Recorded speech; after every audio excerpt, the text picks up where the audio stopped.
Hi,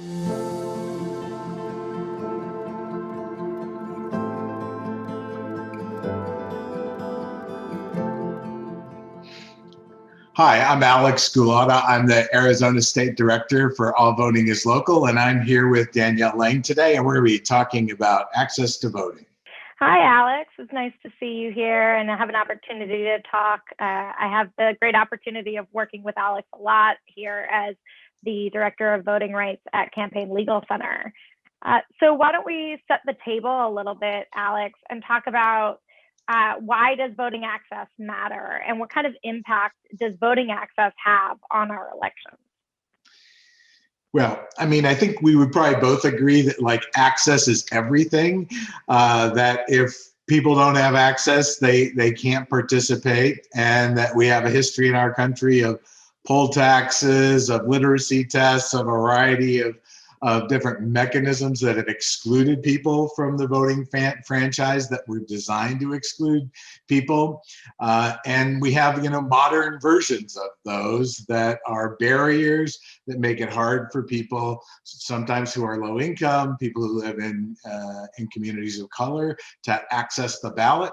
People shouldn't have to stand in line for hours and hours to be able to vote. Nobody can afford to do that. But if we don't take it upon ourselves to create that access, then people will drop off and we will only hear some voices. We will only hear the voices of the people who can afford to take a whole day off to vote instead of just a few hours. In 2020, we faced kind of epic challenges to our electoral system. Not only did we have all of the problems we inherited, as we always are trying to make our democracy better, but in light of the pandemic, we had a whole new set of challenges. And during the pandemic, how did kind of safe voting access translate to voters' ability to turn out and to the outcomes of the election? I think in Arizona, we did a pretty decent job of being able to sort of pivot when COVID hit to try and make sure that people had access. There was a real push statewide and bipartisan to try and increase early voting opportunities.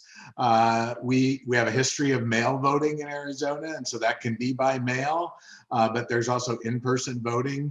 Most of our counties were able to ramp up their ability to have in-person early voting. So we wanted to ensure that we didn't go to all vote by mail, which is something that could have happened in Arizona, but there are subsets of our community that would be harmed by that. Our Native American communities don't have good access to mail services. Other rural communities don't, and mail voting doesn't work for some communities. And so being in a place where we could make sure that there was good access to early voting, that there was plenty of mail voting, and that mail voting was easy and not burdensome, and that then there were plenty of hours, if you will, days and days of early voting so people could get into the polls and there wouldn't be long lines, right? I mean, what we don't want in a pandemic are long lines. And I think we did a pretty laudable job in Arizona of making sure that there was enough early voting so that people could go in and get out without there being long lines. And that helped reduce the pressure on election day. Don't you think? I couldn't agree more. I think Arizona was a good example of some of the important electoral structures that proved themselves to be really necessary during a pandemic. So states like Texas that kept their restrictions on access to vote by mail so that many people with COVID vulnerability had to go vote in person. That was the case in a number of states that kind of held on intransigently to a rule that didn't make sense during a pandemic. But by and large, we did see an enormous sea change in access to vote by mail and other processes that made the kind of turnout we saw in 2020 possible. So in Arizona, we have vote by mail. You can be on a permanent early voting list. And so people can sign up to just get their ballot by mail every time there's election. That's a very valuable thing. We had the ability for people to sign up online one time to get a ballot if they wanted just a ballot for 2020. You could actually do it for both the primary and the general. So you could choose in 2020 to get both of your ballots by mail for both of those elections and just go do that online. Very helpful that was not a burdensome process. We had lots of in-person voting for a long period of time. So it was like spread across. We can go, counties can have up to 28 days of early voting in Arizona.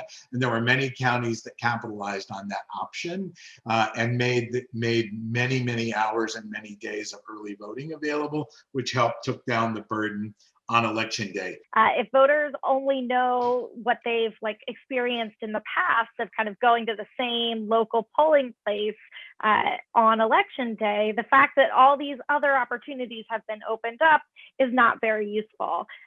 So we really saw groups like All Voting is Local and others stepping up and doing huge amounts of voter education. And we saw election officials, being proactive in sending out materials to voters at a much higher rate than I think is usually the case, to make sure that voters knew that they had their options and could select a safer option.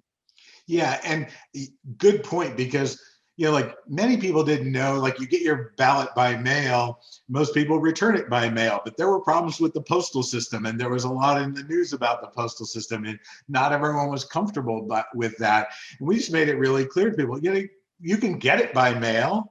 And then once you have it, you can drop it off at a polling place. You can drop it off at a drop box. You can mail it back if you feel comfortable doing that.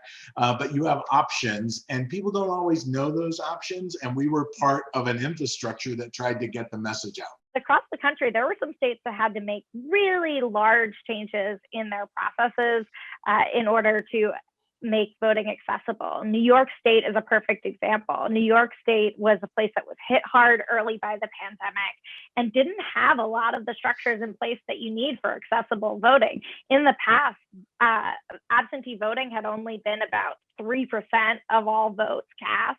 That ballooned enormously, in part because the state legislature and the governor stepped forward and said everyone can be eligible now. You can have universal access to vote by mail, something that New York did not have prior to the actions for 2020. But New York is a good example of something else that had to happen, and that we saw a lot in a number of states across the country, which is changes to the process of processing absentee ballots and dealing with errors in processing absentee ballots. When you turn in a ballot, when you're at the polling place, you kind of know you did it right. You turn it in, the machine can scan it, and you walk out knowing your vote counted. When you turn in your ballot by mail, you don't have quite that level of certainty, right? Because you have to make sure that you did everything right. There's envelopes and signatures and dates that have to be right. But not everything was perfect before 2020, and not everything was perfect in 2020. What are some of the barriers that voters continue to face that you see, even as in a state like Arizona that has reasonably good voting practices? Well, I think we still need to put a lot of effort and resources into making sure that voters in rural areas have the same kind of access that voters in cities have, particularly like in Native American communities and other rural communities. The disparity in the resources is significant. It's much harder to grocery shop and go to the doctor and do a lot of things if you live in a very rural area, but it's also a lot harder to vote. There has to be a way for the public to participate and to comment on, here's what the plan is, here's why we think it's a good idea or a bad idea. And we don't really have that in a meaningful way in many places. And I think upping our game that way, making sure that the election officials hold a lot of data about how elections work, and people like you and I, if we're going to do the business of government in terms of helping to watchdog and monitor elections, then we should at least have access to that data, and it should be easy and it should be provided in a timely fashion. And that's not true everywhere. And so upping our respect for election officials, and also making sure that they up their game in terms of their role as public officials that need to be accountable to the community. And the more that the bigger community understands the mechanisms and the safeguards that are built into the voting system, the more confidence people can have in the outcomes.